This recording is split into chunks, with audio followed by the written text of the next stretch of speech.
Counter-tariff ang inaasahang sagot ng Canada sa taripa ni US President Donald Trump na kung matutuloy, magdudulot daw ng paggalaw sa presyo ng raw materials ayon sa isang aluminum company owner. Nasa Washington, D.C. ang mga premier ng Canada at mga kinatawan ng federal government. Umaasang mapigilan pa ang mabigat na taripa na nakatakdang simulan sa Marso. Ang report mula kay Rhea Santos. May adjustment sa mga presyo, so mahihirapan talaga kaming mga maliliit na players. Nakaabang ang aluminum company ni Alden Fernandez kung matutuloy sa Marso ang 25% taripa ng Amerika sa lahat ng Canadian steel at aluminum products. Handa rin daw kasing mag-counter tariff ang Canada. Mostly, ang specialized namin is commercial, and then we also do residential. So sa bahay, yung nakikita niyo po mga bintana made of aluminum. We're on the bottom of the chain here. So wala kami magagawa. I mean, especially we're just buying materials. So lahat yun, pag binili namin, by that time may increase na. So we're gonna take the hit. Hirap na nga raw silang makakuha ng kontrata bago pa man ang trade war na sinimulan ni Trump sa Canada. Kung magtutuloy-tuloy at gaganti ang Canada, mapipilitan daw silang ibaba ang kanilang presyo sa mga big developers para maging competitive. Ang mga challenges dito is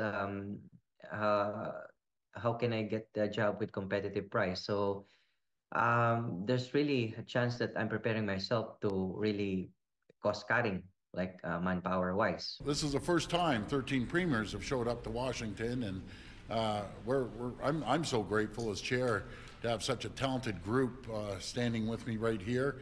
Buong puwersang nagpakita sa Washington ang mga premiers ng Canada, kasama si Federal Finance Minister Dominic LeBlanc. Patuloy na nilalabanan ang 25% taripa ng Amerika sa lahat ng steel at aluminum imports nito, maging ang nakaambang taripa sa lahat ng produkto mula Canada na nakatakdang ipataw sa Marso.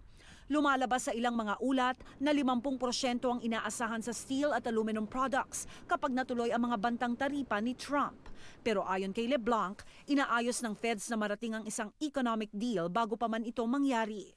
We're convinced that there's so much more we can do economically and in terms of security, national security, border security together than if we're spending time figuring out who imposes what tariff on whom.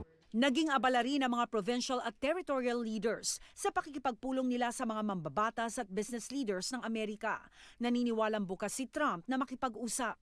I think diplomacy is working.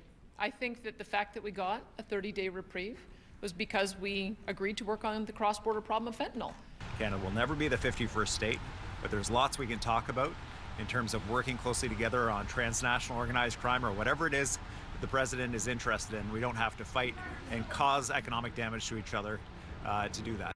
Pagdating sa export sa Amerika, naniniwala si Quebec Premier François Legault na kailangan na manindigan ng Canada. I think we should consider also putting exportation tariff on products like aluminum where they really need us. Rhea Santos, Omni News, Vancouver.